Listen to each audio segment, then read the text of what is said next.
Okay, so this tutorial is about how to shoot video on an iPhone, specifically a news video. And there's several reasons why you might want to do that. It's a lot quicker than shooting it on your camera, taking it back to your office, and then editing it on Final Cut or something like that. With the iPhone 3GS and 4G, you can actually edit news videos right in the phone if you've got the app for it. But there are a few cons as well. The quality is nowhere near as good as shooting it on a real news camera, or the editing as well, nowhere near as good, and the sound quality is also nowhere near as good. So after all that, if you still want to go ahead with it, here's what you'll need: your iPhone, and the first thing you're going to want to do is get some stability for shooting so it's not all handheld and jerky. And for this, I'm going to use this thing, which is an X-Shot iPhone case, and they make these for 4G as well, but this one's for 3G. Another one which is moderately popular is the Glyph for iPhone 4, and I'll just do that again so you can see it. It just clips in like so, and then it's got a little tripod mount on the bottom. Then you're going to want to get some kind of handle to actually connect to the case or a tripod. I've got my cheapo camera tripod here, which cost me about $20, I think. If you want to go higher end, you can use a proper video camera tripod with a fluid head for panning, but that'll probably cost you at least $300. So if you want to keep it cheap, just go for a cheapo camera tripod off eBay or something similar. So once you've got the phone clipped in, just put it into the tripod. And that gives you your nice stable setup for shooting video. The next thing you're going to have to overcome is the iPhone's pretty dodgy built-in microphone. It's a little bit better on the 4G than it is on the 3G or 3GS, but regardless, audio quality improves a lot, even with the addition of a quite cheap directional microphone, which is what I've got here. This little one cost about $30, I think, and it kind of folds like so, so you can point it at your interview subject. So you just chuck that in to the jack on the iPhone, and there's your microphone. If you want to go all out, you can get cables which will actually allow you to use any kind of microphone with the iPhone, such as your wireless lavalier microphones or shotgun microphones or what have you. But again, that'll cost a lot of money, so I just go with the cheap option for the moment. Alright, so before you actually start shooting, one of the most important things to do is to put your phone into airplane mode. And that means you won't be interrupted by any telephone calls, messages, or what have you.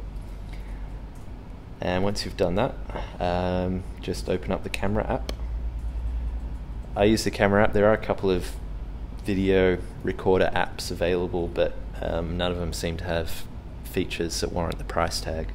What would be really good if there was one with a kind of sound level meter on it, and manual brightness and exposure, but no one seems to be making them that I can see. So just want to clip it into your support like so, and then just point it at wherever your interview subject is sitting. In this case, they're going to be sitting on that chair. Make sure the microphone's pointed at them and it's switched on to video, and you're good to go. So I've just recorded a little bit of a clip there. Okay. So once you've shot all your clips and overlay, you want to get to the editing stage, and for this one I'm going to use Real Director, which is a video editing app. Another one which is quite good is Splice. The comparison between the two, Real Director, it's quite hard to edit or trim clips for intervals of less than a second, but Splice you can do that, but comparatively in Splice you're actually unable to add supers. So I'm just going to use Real Director for this, and I've got my demo project Media Planet open. And so that gives you a bit of an outline of where you're at. I've got 7 video clips and 2 sound clips in there. So I'm just going to go into the project and continue editing. This is my second interview grab with NPA boss Mark Hollins, and I'll just play it. For a journalist, I think they will find interesting the content. So I'll do it again. For a journalist, I think they'll find. So you can see the first 5 or 6 seconds we need to cut from that clip. So you select the clip, it's got an outline around it, and then you select the scissors button, which is trim, and just adjust the in and out points on the timeline by dragging.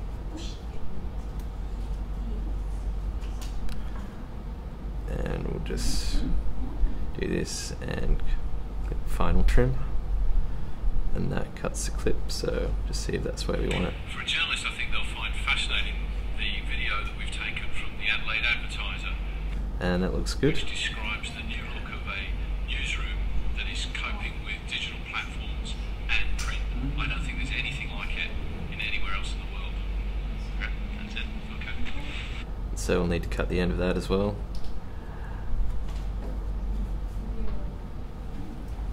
And again, just adjust the out point. Final trim. And good to go. So the other thing in Real Director is you can actually record your voiceover straight into the app. I've done that already with the introduction, but I'll do a demo for some of the overlay as well. Association boss Mark Hollins said the website would be a valuable resource for the industry. So that's one of the sound clips I recorded earlier, and what I'm going to do now is just select this clip, which is overlay, which I'm going to record another voiceover to. Then hit the plus button and record sound. That opens a little menu down here with a level meter and a record button. And for this, I'm just going to plug my microphone in again, point it towards me, and record some voiceover. Mr. Holland said the website had already had some great feedback. Okay, so managed to record it without peaking out, which is great, and the sound length is just a little under the overlay length, so I'm just trimming the overlay. And with the sound clips you can also add fade in and fade out, but we'll just leave that off for the moment, and also adjust the audio, the volume level for each individual clip, which is nifty. So the last thing we want to do is actually add a super on Mr. Hollins. So select the clip, select the T button, and we'll just put in Mark Hollins. So as you can see, it's a lower thirds super, which means you get the title and then the subtitle.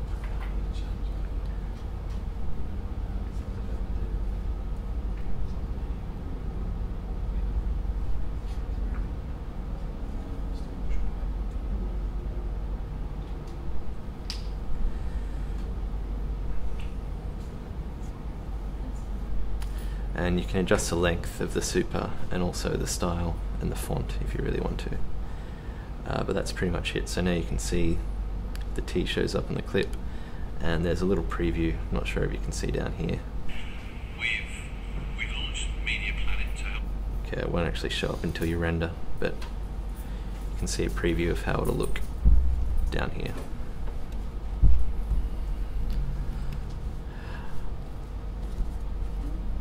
Okay, so once you've done all that, your clip's probably ready to go.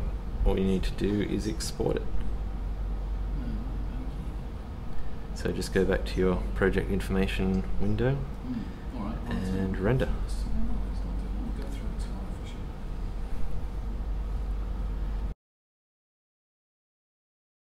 Whenever you're ready. Okay, now that we're done with rendering, you can actually play the whole clip, so watch how it's going to be. Newspaper Publishers Association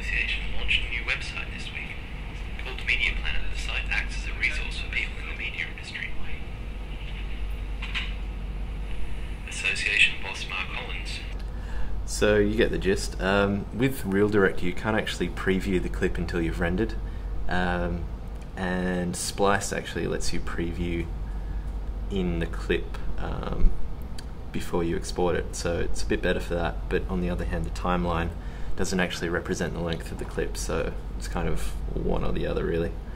And once you've done with the clip, all you want to do is export. RealDirect has built-in options for upload to YouTube, email, or save to camera roll. You can only email if it's 10 meg or under. What I'm going to do is just save to camera roll, and then I'm actually going to save it to my Dropbox from within the camera roll. That way I can do whatever I want with the file later on. The Newspaper Publishers Association launched a new website this week. Called Media Planet, the site acts as a resource for people in the media industry. Association boss Mark Hollins said the website would be a valuable resource for the industry. We've launched Media Planet to help improve the professional skills across a range of industry job roles.